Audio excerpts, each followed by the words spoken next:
Good evening and welcome to a new live series. Maybe in the summer you saw something which, though you didn't know it at the time, might now help to solve a major criminal investigation. Our last programme before the break produced some remarkable results, which more later. Right now, once again, detectives are gathered here waiting for your call. And there are BBC researchers on hand if you prefer to speak to one of them. Here's the number, which you'll see throughout the programme, 081 811 8181. And for hard of hearing viewers, the Minicom number, 081 743 2468. There's brand new evidence to consider in each of our 3 reconstructions tonight. 7-year-old Angela Flaherty was murdered 4 weeks ago near her home in Huddersfield.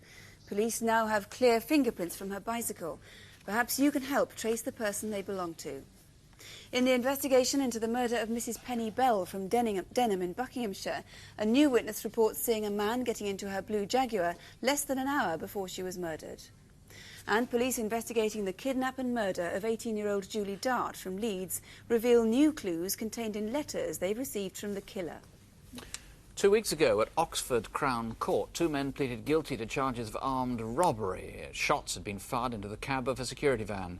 You may remember the Crimewatch reconstruction. The attack was foiled because so many members of the public ran up to intervene. That smashing of the window led directly to the arrests. A Crimewatch viewer phoned to say he'd replaced glass on a car like that, and he had the registration number. It turned out to be a hire car, and police traced details of the man who'd rented it. 2 robbers received a total of 14 years imprisonment. And thank you to more than 600 people who called offering help in the effort to trace 21-year-old Joe Ramsden, who has Down syndrome.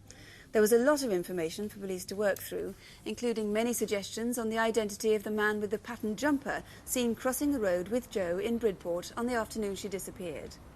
The incident room is still open, of course, so if you think you can help, it's not too late to ring us. Once again, we're on 081 811 8181. Few crimes arouse such feelings of revulsion as the killing of a child. One Sunday lunchtime in early August, the body of a 7-year-old, Angela Flaherty, was discovered in a play den in a copse close to her home in Huddersfield. The police have launched a huge inquiry, and though they think it's likely the killer is a local man, potential witnesses to the events that day might come from anywhere in Britain. There are sightings of 2 men, either of whom could be the killer, and detectives on the case, as well as Angela's family, hope you might be able to tell us who those people are. Good morning, ladies and gentlemen. We're now 3.5 weeks into this murder inquiry, and I think it's perhaps about time that we had a look at the facts that we know them to be at this moment in time. Angela Leanne Flaherty was 7 years of age. She was the youngest of 4 sisters, came from a good family, and she lived with her family in Brownroyd Avenue on the Rawthorpe estate. Rawthorpe overlooks Kellner Bank, where children often played in a den among the trees, and where Angela was found. Just below the copse, there's a lane called Bradley Mills Road, which runs down to Huddersfield Town Football Ground. The afternoon she died, some 2,000 people were gathered here from across the west of Yorkshire. Huddersfield were playing Leeds United. So what do we know about Angela's movements on Saturday the 10th of August? We know that during the morning she was home watching television with her sisters, and then she went outside playing with a pink and white pedal cycle. From after lunch till roughly 3 o'clock, Angela was with her sister and some friends in the play area behind her home.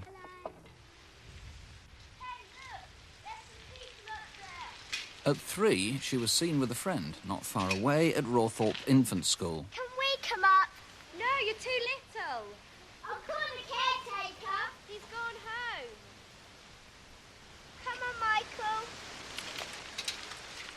From then on, it's not clear what Angela was up to until 5 o'clock, when she was back in the play area.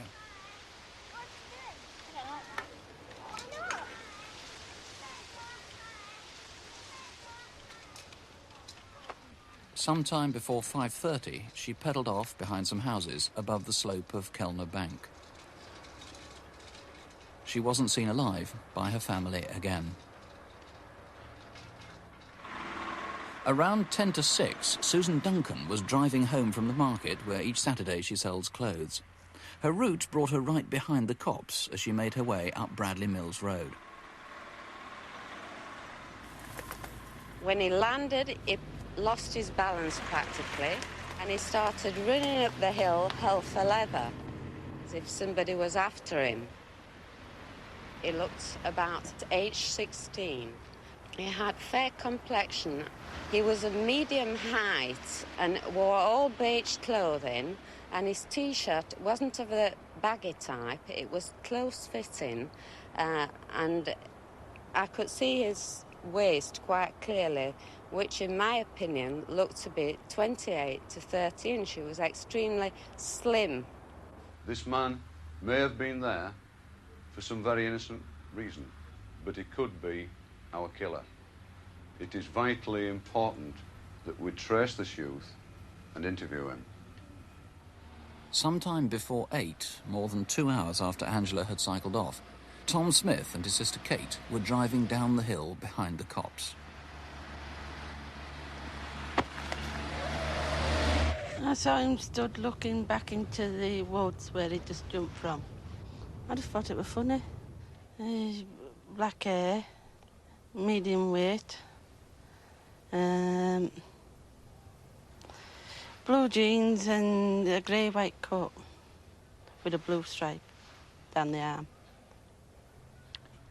What we are wanting to do is desperately trace those two unidentified men. We must press on with our inquiries in the Rawthorpe estate and on the estate at the bottom of Kilnabank. There are 692 houses on Rawthorpe estate alone. Every person over the age of 5 has to be interviewed, and over 80 officers have been drafted in to help. Did you know Angela Flattersby? Yes, I did. Could you tell me the time and place you last saw Angela? Around about 5:15 Saturday afternoon. That was on the 10th of August? Yes. Did you know Angela? Yes, I did. And how did you know Angela? My son Michael used to play with her. Have you ever visited a den on Kilnabank? Only when Michael took me down there. Did you see any girl answering Angela's description on Saturday the 10th? Every male over the age of 10 who lives in the community is being asked to account for his movements on the day of the murder. Each story then has to be verified carefully. Detectives strongly suspect the killer will turn out to come from Angela's own neighbourhood. The reason I believe that the killer is going to be a local man is due to statistical research, and in many inquiries of this nature, it has been found that the man has been a local. I've also got to bear in mind, of course, the scene where Angela's body was found. It was in a copse, in a den which was used by local children, and it's obviously very important to believe that the man must have known about that den. If Crimewatch viewers lead police to individual suspects, then forensic evidence is likely to convict them or eliminate them from the inquiry. Angela's bike was found close to the body and it's been subjected to minute examination. A single fibre has been found, which could come from the attacker's clothing. Some new high-tech analysis is being done to gather microscopic clues, but plain old-fashioned fingerprinting could still provide the crucial incriminating links. We have now taken fingerprints from Angela's friends, Angela's family, and any person that we can find who had legitimate access to that particular bicycle. Some of the prints have been identified as coming from Angela's friends and family. However, there are still other, as yet unidentified prints, and I'm very hopeful that these are in fact the marks left by her killer. Peter Bottomley, there's no doubt how best Crimewatch viewers can help, and that's identifying the two men seen at the bottom of Kilnabank jumping into the road. The first one seen by Susan Davis at about 10 to 6. Tell us what we know about him, how viewers might recognise him. This man is 16 to the early 20s. He's 5'8". He's slim build. He's got collar-length brown hair. And he was wearing light-coloured casual clothing and running away from the scene at a very, very fast speed. Now, and although Susan Duncan said he was about 16, a second witness thought he was older. That's correct, yes. And the second chap who was seen by Tom and Kate Smith, this is a couple of hours later, about 7:45. We still haven't found him. He is in his 20s, 5'10", collar-length, dark hair, and was wearing blue denim jeans and a grey jacket. Now, it's possible that either or both of these men were there for perfectly innocent reasons, nothing to do with this inquiry, nothing to do with Angela at all. That is true, or they may have been there for some other reason that they're frightened of coming forward. I am looking for one person and one person only, and that is Angela's killer. If those people are watching television tonight, I don't care what other reason they were there for, please ring me and we will deal with that matter in confidence. OK, that's a good promise. What about people who are watching who have suspicions? I mean, must it be someone who comes from Huddersfield, or could it be someone with Huddersfield connections? I'm interested in anyone who was in Huddersfield, in the Rowthorpe-Dalton area, on that Saturday afternoon. Saturday the 10th of August. The 10th of August, wherever they come from within the country. And I'm wanting people, really, who have any information at all to ring in, not to presume that someone else may ring in. Please ring in, because we've got to catch this killer of this beautiful and innocent little girl before another tragedy occurs. OK, well, please, if this does result in arrest, don't find yourself saying, oh, I always had suspicions about that. Please call us now with any suspicions you have, or if you can identify either of those two men. Here's the number, 081 811 8181, 081 811 8181, or you can call the incident room in Huddersfield, that's 0484 436621, 0484, the code for Huddersfield, 436621. Well, more news from previous programmes now. In each of two recent rape inquiries, the victim courageously worked with the Crimewatch team in making the film. And in both cases now, a man has been arrested as a direct result of calls from viewers. On one case, in May, we reported on the rape of a Scottish woman in Peterborough, and a man is now in custody awaiting trial.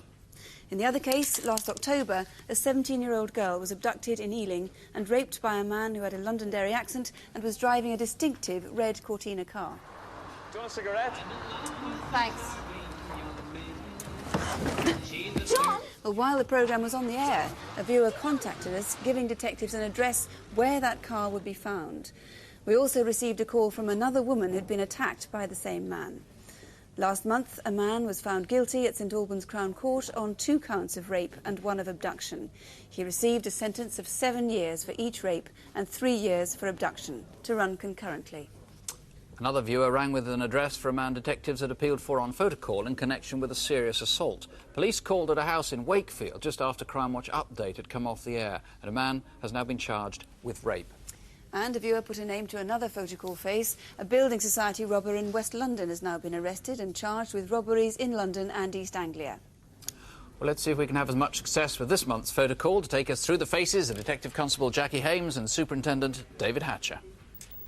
The International and Organised Crime Branch at New Scotland Yard need your help to find William and Christopher Schaefer. They wish to discuss the importation of 90 tonnes of cannabis into the United States from Southeast Asia. We know the brothers enjoy the good life, staying in top-class hotels when they visit England, Belgium and Holland. William Schaefer is 45, 6 foot, and has been known to call himself Bill Rains. Christopher Schaefer is 42, also about 6 foot, and uses the names Edward Knightley, Chris Roberts and Chris Kesner. The Drugs Enforcement Agency in the States are offering a substantial reward, so if you know where they are, ring us now. Next, can you tell us who this odd couple are? Be odd because of such a gap in their ages. This is the Chelsea Building Society, Exeter, where the younger man threatened staff with a gun. A week later, they made a similar attack on another building society, this time 170 miles east in Brighton. Here, the older man tried to hide, using a hanky in front of his face. The younger man is between 25 and 35, around 5'11", with pointed features. The older one is between 50 and 60, about 5'7", and has a weather-beaten complexion. And both times wore silver-rimmed glasses and a dark blazer. If you know them, please call tonight. This man calls himself Bob Trevelyan or Brian Freeman or Barrington Auger, or you may know him as just Cornish Bob. We need to speak to him about serious sexual offences, including the rape of a young woman. This home video was taken at Christmas, and we know that up until May this year he was living on a houseboat on the Grand Union Canal in Brentford, Middlesex. But where is he now? He's 51, 5'8", with greying brown hair. He's an outgoing character who enjoys a drink and may look for work at boatyards. If you've come across him or know where he is now, then please call us. Finally, can you help us identify two men? It was on a Monday night in July when security cameras caught them strolling into a factory in Hertfordshire. Staff at Crossfield Electronics, Hemel Hempstead, arrived at work the next day to discover 7 of their computers, worth over £40,000, had been unplugged and taken. We'd like to talk to these two men as they might be able to help us. The first man is in his mid-20s and has a Middle Eastern appearance. The second man is about the same age. He has longer hair and tattoos on both of his upper arms. If you think you know them or any of our other photocall faces, please call us tonight. And there's the number, 081 811 8181. If there's anyone you think you recognise, 081 811 8181. The murder of Penny Bell earlier this summer made national news headlines. Now, 3 months on, the motive for her death remains a mystery. By all accounts, she was a woman who had everything: a happy family life with her husband and 2 children, a large, comfortable home in Buckinghamshire, and a successful business career running the employment agency she had helped to set up. But on the morning of Thursday, June the 6th, she was found dead in her blue Jaguar outside a West London swimming pool. Actors take the parts of the family in our reconstruction, but her husband, Alistair himself, begins our film at the family's home in Denham. Penny was a vivacious woman. She laughed a lot. She had a great sense of humour. She had a lot of personality, and she was very open, outgoing, gregarious. Far more so than myself, perhaps. I miss every aspect of our life together. The only way I can describe it is that she was the other half of my personal jigsaw. And to lose that is to lose everything, basically. And the reason for my life now is the children. Hi. Penny usually arrived home from work at about 6 o'clock. Hi, darling. 2 days before her murder, a family friend, Victoria Bird, had been looking after 9-year-old Lauren. Oh, I was really looking forward to that. I'll be glad when those builders are finished. Oh, I know. Dear, the It's mess, a mess, isn't it? Don't touch that, Lauren. There's lots of money in there. So what sort of day did you have today, then? On the previous Monday, June the 3rd, Penny had withdrawn £8,500 from her bank. She'd never before taken out such a large amount of cash. I can't believe it. The day of Penny's death, Thursday, June the 6th, began as usual. Bye, Mo. Bye, Mum. Bye, darling. Bye-bye, darling. See you tonight. I left the house at 8:30 with our son Matthew for me to go to the office and to drop him off on the way. We would always wave each other off, whoever was leaving. So Penny would always stand at the entrance to wave goodbye. On that particular morning, she didn't. But then the house was buzzing with people and there were lots and lots of things going on. It does leave a very strange feeling to kiss your wife goodbye at the door and say that you're going to see her again at 6:30 and, of course, never to see her again. Donald, have you got anything to sort out with Penny? Yes, Ben, I've got to sort out the detail of the electrical wiring in the kitchen. Well, you'll have to be quick because I've got an appointment at 10 to 10 and I really don't want to miss it. Well, I really need to know the fine detail because I've got to get the tile line and various things. Can't you ring the kitchen designers? Yes, I could do. That's the best thing. OK, that's what I'll do. I thought you'd be able to do the wardrobes in the bedroom for a better price than what had been quoted for. Well, OK, this so- is what I want. Right. It's so that the wood matches the cream of that wallpaper. Right, OK. Well, this is sycamore. Yeah. I mean, you could use white ash. It would be the same colour, but it'd be a bit cheaper. Oh, fine. Yeah. Good. Should we go up and have a look? Yeah. Right. OK, but I must be quick. Taking the wallpaper and woodblock samples with her, Penny left home at about 20 to 10. Cheerio, I'm off now. If there's any problems, get Dave to ring me in the office.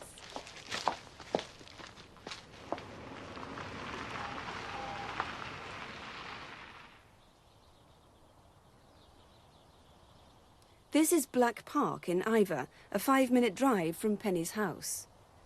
And at just about 9:45, a woman walking her dog remembers seeing a man waiting in a bronze or brown-coloured car in a lay-by on Fulmer Common Road.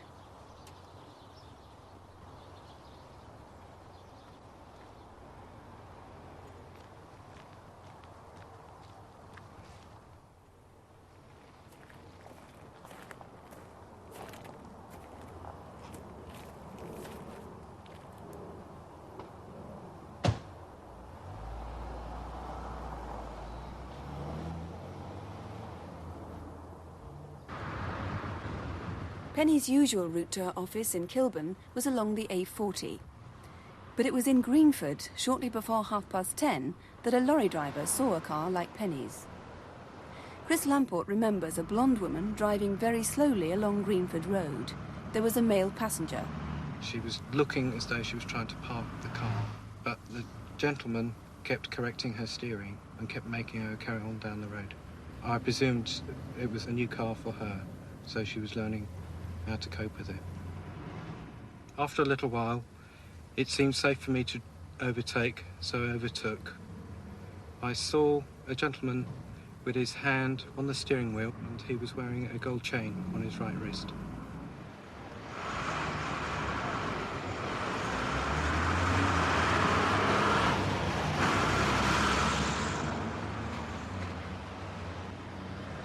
A mile further up Ruislip Road East is Gurnell's swimming pool. After 10:30, several people remember seeing Penny's blue Jaguar in a secluded part of the car park. It's now less than an hour since Penny left home.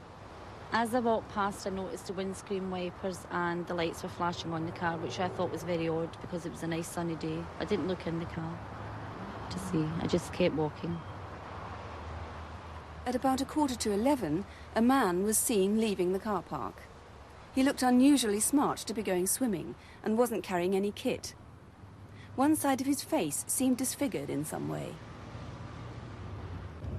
At about the same time, Patricia Parry, an auxiliary nurse, was turning into Ruislip Road East.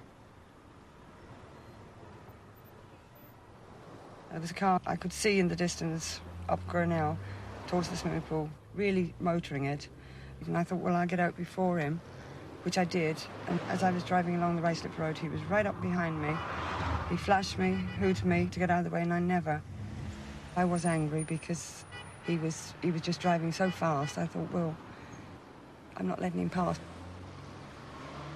But I got a bit scared as we came up here. I thought, oh, forget it, Pat, pull in.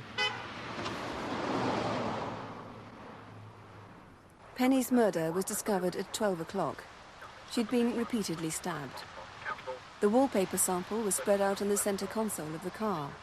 Her handbag was behind the front passenger seat with her purse still in it, but missing and still unaccounted for is the £8,500 in cash. But in fact, Mr. Edwards, you don't really believe robbery was the motive? No, that's right. Although the £8,500 is still unaccounted for, and that's very significant, I don't think that robbery was the motive for her killing. In that case, do you think she knew her killer? Do you think there was a personal motive? I think, judging from the nature of the attack, it's very likely that Penny knew her killer, and that's why we've gone to such lengths to build up her lifestyle.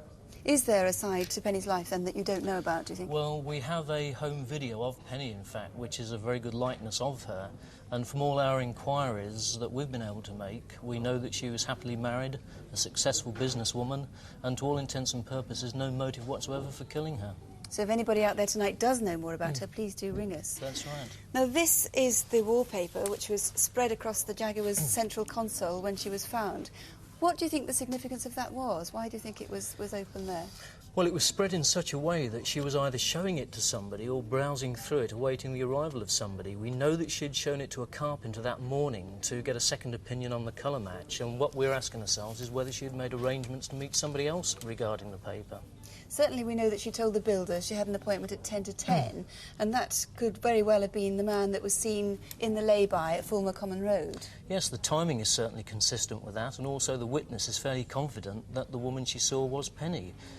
If it wasn't Penny, then we would like to hear from both of the drivers for elimination purposes, obviously. What was the description of the man the witness saw? He was about 5'10" tall, 48 years old, medium build, light shirt and dark trousers. The lorry driver's report of a woman and passenger in Greenford half an hour later also ties in time-wise, but what do you think was going on there? It's very difficult to say. One interpretation could be that the driver was in serious difficulty in trying to draw attention to himself, or the other could be that it was some sort of an argument over a parking space. We need to hear from anybody who can shed light on that sighting, really.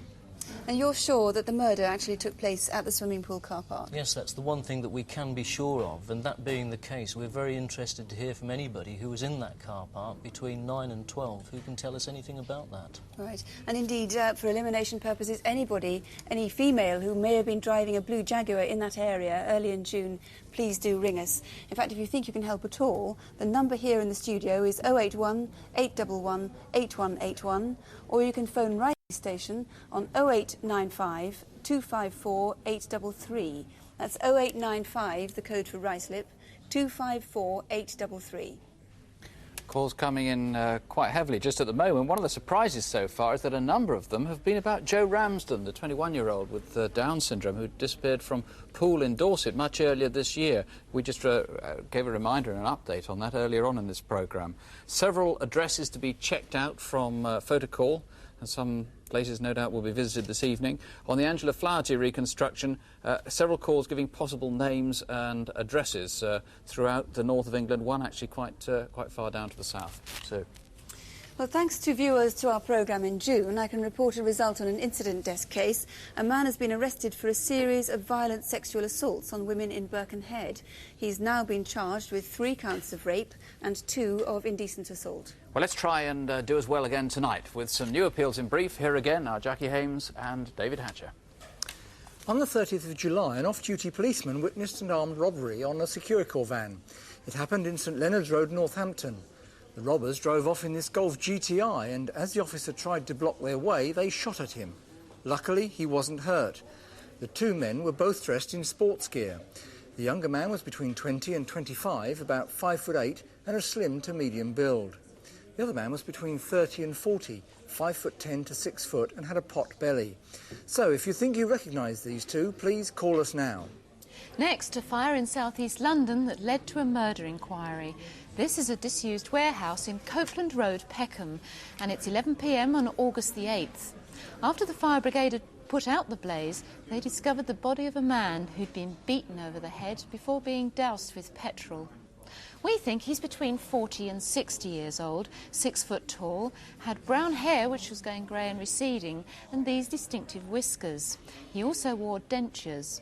His dark suit had this handwritten mark on the trouser label: Fenton or Fento, Jen Hoss.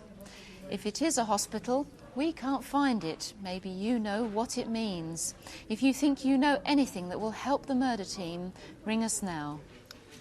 And if you know who this shopper is, you could help solve a robbery. At midnight on Sunday the 4th of August, the manager of the Thomas Cook Bureau de Change was hijacked at gunpoint outside his home in Ash near Margate, Kent. 2 men forced him to drive over 100 miles to his office in Newhaven and hand over £35,000. One of them may have been caught on camera in the village supermarket in Ash earlier in the day. And this is an e-fit of one of the hijackers. Pretty similar, isn't it? He's about 30, 5'8" tall, and the other man called him Ton Up. This is the man who had the gun. He's about 6 foot tall, well-built, and kept using the slang word kushti. In fact, both men have London accents. If you think you recognise them, please call us. There's a £10,000 reward. Next, we need your help to identify this man. In June, he abducted and raped an 11-year-old girl from Quorn near Leicester. He drove her around for over an hour before he left her in the Ashby Road area of Loughborough, 3 miles away.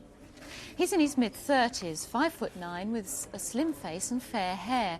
He had piercing blue eyes and a Scottish accent. His car is a white Mark III Ford Escort. It's a hatchback with grey and blue patterned seats, and it's about 5 to 8 years old. That's an A to D registration. If you can place a man like that with that car, please call us now. On Sunday the 25th of August, the annual Notting Hill Carnival took place. About 1 million people went this year, and as usual, it went with a swing. But later that evening, something happened which marred what would otherwise have been a fairly trouble-free carnival. The murder of scientist Nick Hanscom. Nick had been at the carnival for most of the day, but just after 10 o'clock, like many other people, he was making his way home. Nick was stabbed by a group of men aged between 16 and 20 after being forced against a wall at the junction of Fernhead Road and Marburn Road. He died shortly afterwards. If you were in that area, you may have witnessed the attack without realising what was happening. So please do contact us if you feel you can help in any way with this or any of our other incident desk cases. And here's the number once again, 081 811 8181. That's 081 811 8181. This is a copy of a letter from a murderer. It's one of several written to the police, and the killer suggests it will be his last communication. He's been playing something of a game with detectives, a deadly game, almost as though the killing was incidental to him. Maybe he's unable to imagine the distress he's caused the friends and family of his victim. But with any luck tonight, you or someone else who's watching might help the community in Leeds to catch him. The greatest suffering was to an individual he apparently picked at random, Julie Dart, whose family has helped us make this reconstruction.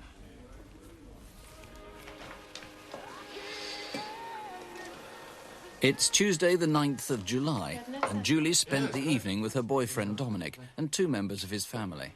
So, Dom, when's your leg getting better then? As soon as possible, I hope. I hope so too. I want to go dancing. Well, so do I, but I can't on this leg, can I? Well, then you shouldn't get so drunk in future, then, should you? And it was just me that was drunk, was it? Well, I was influenced. Hey, listen, you should take him to pictures. Oh, yeah? Julie, do you fancy going to see that film, that Madonna film, In Bed with Madonna? Yeah, I'd love to. Yeah, we could get the tram down there in a couple of weeks. Oh, yeah? What are you on about?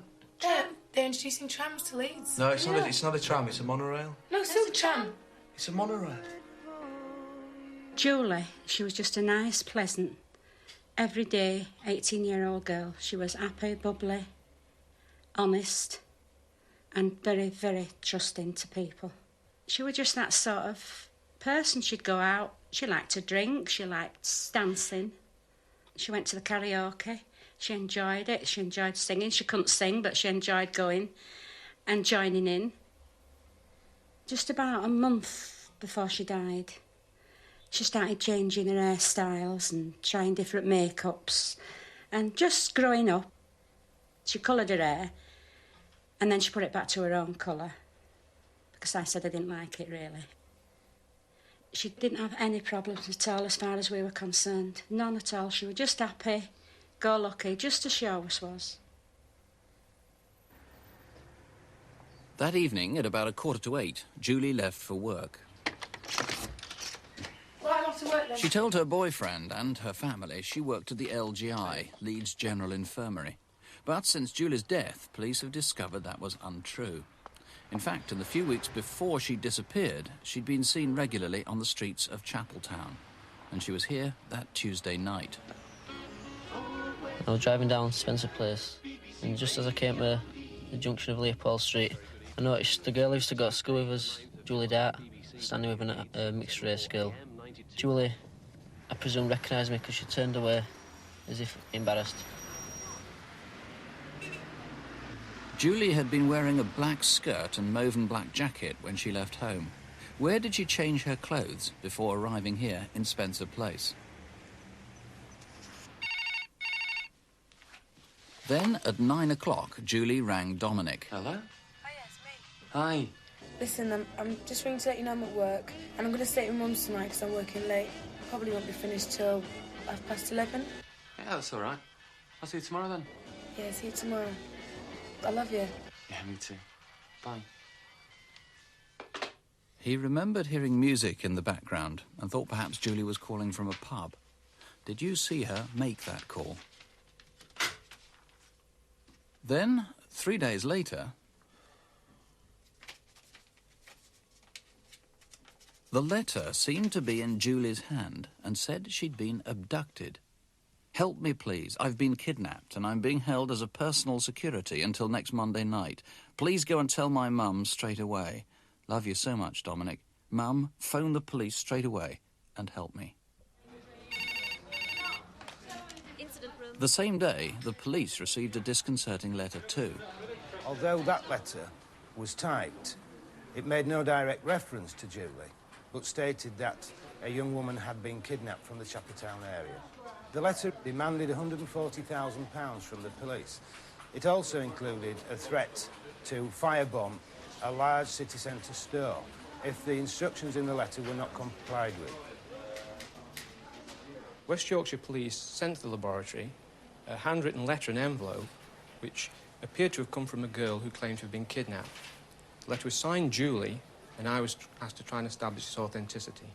The police also supplied me with a large number of specimens of Julie Dart's handwriting, and I made a comparison of those with the question letter and envelope, comparing letter by letter, looking not just at the pictorial effect of the letters, but the way in which they were formed, and also handwriting habits, such as the way in which the envelope was addressed.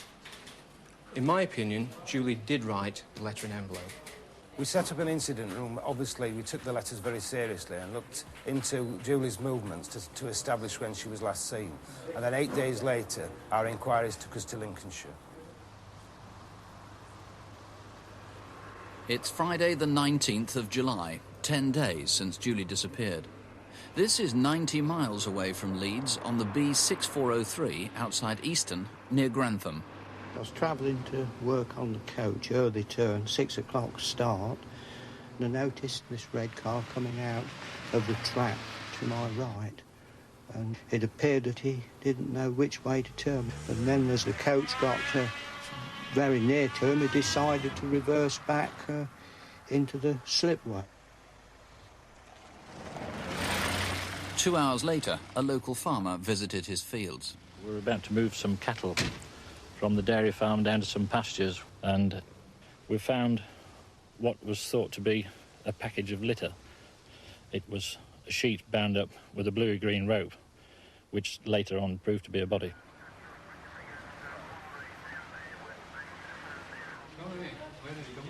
In the days and weeks that followed, Leeds police received 5 further letters. The killer was tantalising the detectives, threatening to take a further hostage and demanding money. He set up rendezvous, but he never kept to his arrangements. The Forensic Science Service has maintained for many years, in fact since the 1930s, a large collection of type styles from thousands of different machines. On comparing the question types with specimens, I found that it corresponded most closely with the specimens from Olivetti manual type bar typewriters. There is quite a lot of damage to the typeface itself. The figure 0 has a large portion missing at the bottom left-hand side. The capital letter P has the top serif missing, which can be seen best if we compare it with an undamaged specimen. And also, a portion is missing out of the very middle of the lowercase f. The style of the type and the damage that's occurred to it, it does suggest with a typewriter that's 20 or 30 years old. Bob Taylor, whoever your man is, he travels a fair bit because the 6 letters that you had were posted all around the country, all around central and northern England, as you can see from the map here. One of those letters on the envelope, perhaps he gave you a clue he hadn't intended to give. That's right. On the second letter posted in Leeds, there was an indentation on the envelope. It was posted on the 20th or the 21st of July.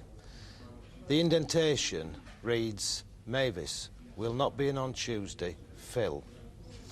Someone may recognise the handwriting or may know of a Mavis and a Phil. So was Mavis a cleaner, a secretary, a colleague?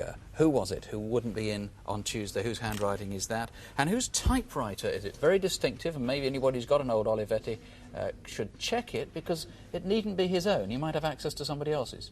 That's right. As you've seen, the 0 and the F have distinct gaps in them, and it may be someone else's typewriter. It is an old typewriter. I would ask anyone with a typewriter at home or work to check it. Because, of course, he handwrote some of the letters to you, suggesting he didn't always have a typewriter with him. Julie was held somewhere from the Tuesday she was kidnapped, the 9th of July, until perhaps the weekend. Obviously, you want to know of anyone who's got suspicions, or anyone who saw her body being dumped on Friday the 19th of July. But you also need to find out about the sheet in which her body was wrapped, which is old, distinctive, and had a laundry mark on it. That's right. The laundry tag, which was held by Zinc Staples, bore the letters MA143. We know that the staples and the laundry tag were made between 1945 and 1960 by Braithwaites of Kendal in Cumbria. We'd like to contact customers of those, as they're no longer in business, who may be able to tell us what that mark means.